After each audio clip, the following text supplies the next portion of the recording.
સહજાનંદ સ્વામી મહારાજની જય. સ્વામિનારાયણ ભગવાનની જય.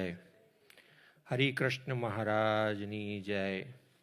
ઘનશ્યામ મહારાજની જય. નરનારાયણ દેવની જય. લક્ષ્મીનારાયણ દેવની જય. પ્રથમ તો આ પ્રવક્તા મને બહુ ખરેખર મજા આવી. સ્વામીજી નારાયણ સ્વામીદાસના ચરણોમાં પ્રાર્થના. ઉપમહંત ભગવત જીવનદાસજી સ્વામીના ચરણોમાં પ્રાર્થના. બાલકૃષ્ણદાસજી સ્વામી, સદગુરુ બાલકૃષ્ણદાસજી સ્વામી, જે આપણને હમણાં આશીર્વાદથી વરસાવ્યા. 84 ઉંમર છે સ્વામીજીનું. ધન્યવાદ છે. ખરેખર બહુ આનંદ થયો અમને સાંભળીને. I'll not speak in English today because of the audience, and I'll be very open and honest with you because your family. હું પોતે 30 વર્ષ સ્વામિનારાયણ સંપ્રદાયની અંદર મોટો થયેલો છું. સ્વામિનારાયણ સંપ્રદાય પરંતુ એક શાખાની અંદર મોટો થયેલો છું. એ શાખાનું નામ નહીં આપું, પણ સમજવાવાળા સમજી જશે. આજે હું મૂળ સંપ્રદાયનો એક હરિભક્ત તરીકે તમારી સામે ઊભો છું.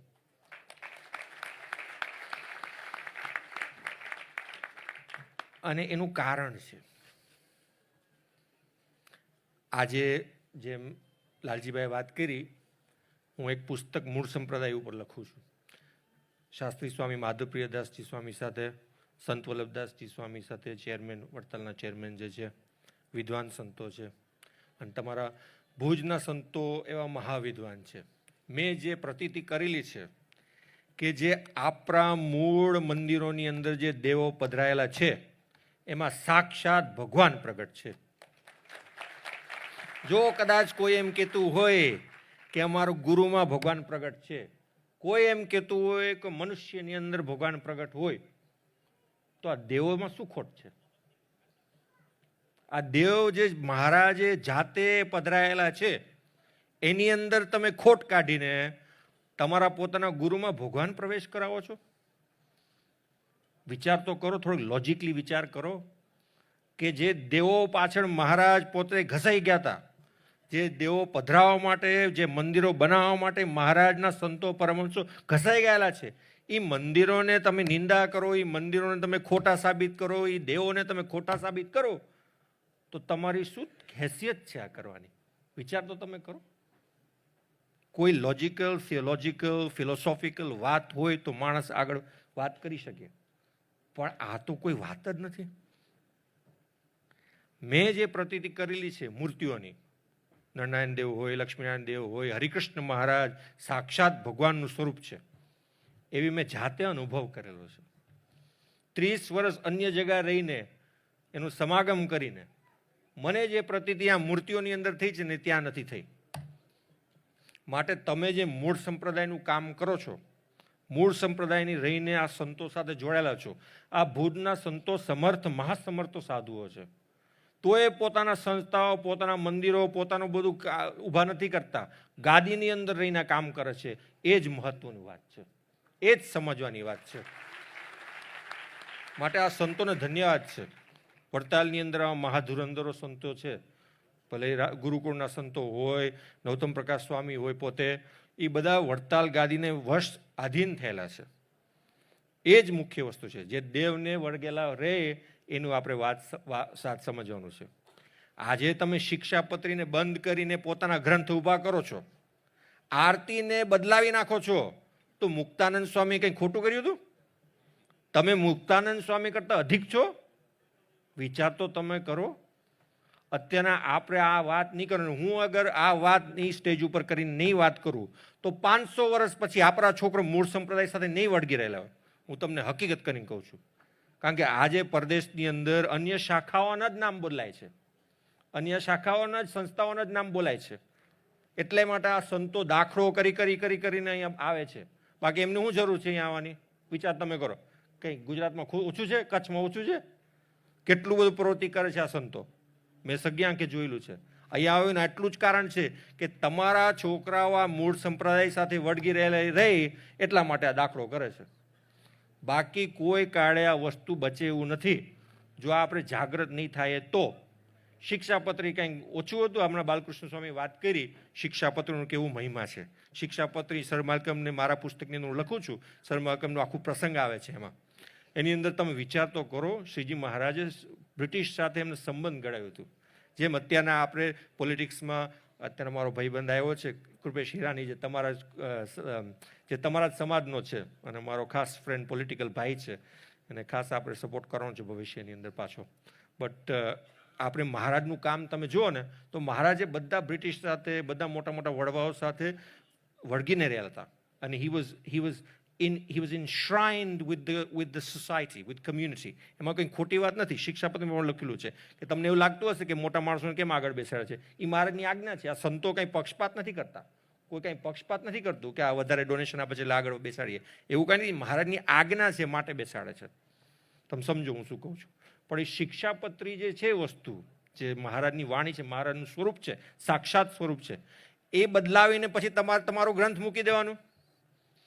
જનમંગલ નામાવલીમાં 108 નામ ભગવાન આપેલા છે, એમાં ઓછા પડ્યા કે તમારે બીજું નામાવલી ઊભું કરવાનું. ધન્યવાદ કહેવાય. તમે જો મુક્તાનંદ સ્વામી, શતાનંદ સ્વામી, બ્રહ્માનંદ સ્વામી, પ્રેમાનંદ સ્વામી, ગોપાળાનંદ સ્વામી, ગુણાતીતાનંદ સ્વામી કરતાં વધારે તમે છો, તો ધન્યવાદ કહેવાય તમારી વિદ્વતાને. લોકોના સમજવા છે, સમજવી પડશે. જો નહીં સમજાવીએ તો હું તમને કહું છું, આ તમારો બધો દાખલો છે એ નિષ્ફળ જશે. આ બધા મંદિરો તમે કરો છો, શા માટે કરો છો? કે તમારા છોકરાઓ આ વસ્તુ સમજી શકે અને આમાં જોડાય. આ સંતો શું કરા દાખલા કરે છે? આટલા માટે. અને હું આજે આ સ્પીચ કોઈ અહીંયા વોટ માંગવા નથી આવ્યો. તમે જાણી શકો છો હું શેના માટે આવ્યો છું. અહીંયા કોઈ પોલિટિક્સની વાત કરો તો મારી જે મનની વાત કરવા તમને આવ્યો છું. કારણ કે હકીકતમાં મેં તો મારું આ જીવનનું ધ્યેય બનાવી નાખ્યું છે. તમને સાચું કહું, મને ભગવાનની કૃપાથી કંઈ બીજું જોતું નથી દુનિયાની અંદર. કંઈ I have no need for anything. ભગવાનની દયાથી જે તમે મને જાણતા હશો બિઝનેસ વર્લ્ડની અંદર, તમે બધા જાણો છો મને અને મારી બેકગ્રાઉન્ડ, એટલે મને કાંઈક વસ્તુની જરૂર નથી. કેવળ ને કેવળ આ જો વાત તમારા છોકરાને સમજાઈ જાય કે બીજે જઈને માથું નવાની જરૂર નથી, બીજે જઈને ક્યાં માથું ટેકવાની જરૂર નથી. તમે કદાચ તમને લાગતું હોય કે આ મોટા મોટા સ્માર્ગો છે, મોટા મોટા પ્રવચન દેવાવાળા છે, મોટા મોટા ફાયરવર્ક્સ શો છે, મોટા મોટા ફાયરવર્ક્સને બધા ડિસ્પ્લે કરે છે અને મોટા મોટા સ્માર્ગ બનાવે. સ્માર્ગ કહેવાય, મંદિરે ના કહેવાય. હકીકતમાં સ્વામિનારાયણના સાધુ તમારે જોવા હોય તો આ જે આચાર્યના દીક્ષિત સંતો છે એ જ સ્વામિનારાયણના સાધુ કહેવાય. બીજા ભલે ભગવા પરે, બીજા ભલે તમને એમ કહી. અત્યારના તમને થોડુંક દાખલા તરીકે સમજાવો. અત્યારે મારી વાઈફ હોય, એ તો મને ગુસ્સો કરશે, હમણાં ઘરે જઈને વાત કરીશ ને કાંઈક આવશે. હમણાં મારી વાઈફ હોય, મારી સાથે લગ્ન કર્યા. હું 2011ની અંદર મારો આઈ ગોટ મેરીડ ઇન 2011. હવે 2026 એટલે 15 વર્ષ થયા મારા લગ્નના. એ જો મને એમ કહે કે આજથી આપણે છૂટાછેડા લેવાના છે, સાંભળો મારી વાત, સમજો, છૂટાછેડા લેવાના છે અને હું બીજે જઈને રહેવાની છું, ના કરે કોઈ દિવસ. હું તો બહુ સુખ્યો છું, ભગવાનની કૃપાથી બહુ સુખ્યો છું અને બહુ ભગવાનની ભક્ત છે મારી વાઈફ. પણ બોલે ખરી અને જાય અને પછી બીજે જઈને રહી.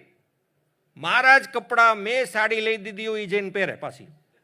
સમજી લો, તમે સમજો થોડુંક. મારી સાડી જઈને પહેરે, મેં જે આપેલી છે, મેં પૈસા આપેલા, હું પાછો એને પૈસા આપતો જાઉં ને બધું. એનો મારા નામે પાછી બધાને કહેતી જાય કે હું કિશનનો છું એટલે તમે મને સાંચો, હું કિશનનો છું એટલે હું આ કામ કરું છું એટલે મને સાંચો. તમે વિચાર કરો. અને પછી એમ ઢોંગ કરે કે હું હજી કિશનની જ છું, તો ખરેખર મારી હોય? ના હોય ને. તો ગમે તેટલી વખત સ્વામિનારાયણનો ઢંઢોરો પીઠે કે અમે સ્વામિનારાયણના છીએ, પણ સ્વામિનારાયણના બંધારણમાં જે ના રહે એ સ્વામિનારાયણના હોય જ ના શકે. સિમ્પલ વસ્તુ છે. અત્યારનો હું પણ કોઈ પણ ક્લબની અંદર જોડાઓ કે કોઈ પણ એવું જગ્યાની અંદર જોડાઓ તો મારે એના બંધારણની અંદર રહેવું પડે. મને ગમે કે ના ગમે, બીજા લોકો પાડતા હોય કે ના પાડતો હોય, પણ મારે તો રહેવું પડે ને. મારે જો એમાં ભાગ લેવું હોય તો. અત્યારના જે ચાલે છે એ બધા આપણા શ્રીજી મહારાજના નામે બધું એમનું વૈભવ છે. આપણા મૂળ સંપ્રદાયના કેવા કેવા સંતો છે. હમણાં હરિસ્વરૂપદાસજી સ્વામી ધામમાં ગયા, કેવા મહાપુરુષ સાધુ હતા. તમારા ભુજના પણ સંતો પણ આવ્યા હતા એમના શ્રદ્ધાંજલિની અંદર. એવા મહાપુરુષો આપણા સંપ્રદાયની અંદર જન્મે છે. ભુજની અંદર ઘનશ્યામ જીવનદાસજી સ્વામી મેં કોઈ દર્શન કરેલા નથી, મેં એમના પ્રસંગો સાંભળ્યા છે. શ્યામજી પાસેથી ઘણા બધા તમારા સત્સંગીઓ પાસેથી બધા સાંભળ્યા છે. પણ આવા મહાપુરુષ જન્મ લે છે આપણા મૂળ સંપ્રદાયની અંદર, પણ કોઈ ભગવાન તરીકે પૂજાતા નથી, સમજો. અને કોઈને તમે કોઈ એમને કહેશો કે એમનું જય બોલાવડે તો ધોકો લઈને મારશે કે જે નીકળો અહીંયાથી. એ મૂળ સંપ્રદાયનું પ્રણાલિકા છે. ગુણાતીતાનંદ સ્વામી પોતે એવા જીવન જીવ્યા છે. પોતે 40 વર્ષ સુધી જુનાગઢના મંત્ર રહેલા હતા અને 40 વર્ષ સુધી મંદિરના ફગ્યા કર્યા છે. 40 વર્ષથી ઝાડુ કર્યા છે મંદિરની અંદર. કોઈ દિવસ પોતાની મૂર્તિ પધરાવી નથી. અને પધરાવી હોય એ મને બતાવો, બતાવો. કોઈ બતાવી જ નહીં શકે. કારણ કે હકીકતમાં જ્યારે તમે શાસ્ત્ર બદલાવો, કીર્તનો બદલાવો, બ્રહ્માનંદ સ્વામીના કીર્તન, બ્રહ્માનંદ સ્વામી કોણ હતા અને તમે કોણ છો ને કીર્તનો બદલાવવાવાળા? વિચાર તો તમે કરો કેટલા હદ સુધી આવ્યું છે. અને આપણા છોકરાઓને ફોસલાવીને બધું કરવાનું માટે આજે કદાચ મારાથી વધારે બોલાઈ ગયું, પણ તમારા સંતોની ફોજની અંદર મને એવું મન થયું કે કંઈક બોલું. અને ખરેખર જો આપણા છોકરાઓ આમાંથી શીખશે અને જો સાચા માર્ગે વરસે, મારું પુસ્તક હમણાં એન્ડ ઓફ યરમાં નીકળશે અને આપણે પાર્લામેન્ટની અંદર પણ ઉદ્ઘાટન કરીશું. તમે બધા સંતો પણ ખાસ આવજો. મોહન સ્વામીને પણ વાત કરીશ અને એમના આશીર્વાદ પણ લેવા છે આ વસ્તુ માટે. પણ ખરેખર મારાથી વધારે બોલાઈ ગયું હોય તો માફ કરજો. પણ અહીંયા ઘરની વાત, તમે ઘરના જ છો એટલે વાત કરી શકું છું. પણ મૂળ સંપ્રદાય સાથે હંમેશા તમે વળગી લેજો. કોઈ બીજી ભગવાન, હથેળીમાં ભગવાન પણ દેખાડે ને તોય નહીં જતા, કારણ કે કલ્યાણ નથી ત્યાં, સમજી રાખજો. હથેળીમાં ભગવાન દેખાડે, તમારા ઘરમાં દીકરા આપે, તમારા ઘરમાં સોનું આપે, તમને માન આપે, જે તમને આપે, પણ ભગવાન નહીં આપી શકે, તમે સમજી લેજો. તમારા આ મૂર્તિઓ જે છે, નરનારાયણ દેવ છે ભુજની અંદર, લક્ષ્મીનારાયણ દેવ છે વડતાલની અંદર, હરિકૃષ્ણ મહારાજ જે સાક્ષાત ભગવાનનું સ્વરૂપ છે, એના તમે દર્શન કરો તમને અંતરે ઠંડક વર્તે છે. બોલો, ખાલી માત્ર દર્શનથી. માટે ખાસ તમે આ મૂળ સંપ્રદાય વળગી લેજો. તમે આ જે મૂળ સંપ્રદાયના મંદિરો કરો છો, મહંત સ્વામી નીચે જેટલા બધા મંદિરો થાય છે, ધન્યવાદના પાત્ર છે. તમે જે કામ કરો છો, સંતો બહુ દાખલો લ્યો છો. અમારા ઉપર કૃપા કરજો, અમારી ઉપર દ્રષ્ટિ રાખજો. અને અમે જે મારે જે કાર્ય કરવું છે એની ઉપર બધા સંતોના આશીર્વાદ વરસતા રહે. અને ખાસ ભગવતજીવન સ્વામી, મેં તમને લાસ્ટ ટાઈમ પણ કીધું મારા ઘરે આવવાનું છે, એટલે આ તો જાહેરમાં આજે વાત કરું છું. તમારા ઘરમાં આવા સંતોને મારે ઘરે પધરામણી કરાવવી પડશે હો. ચલો, બધાને રાજી રહેજો અને કંઈ બોલાવી ગયું માફ કરજો. જય સ્વામી નારાયણ.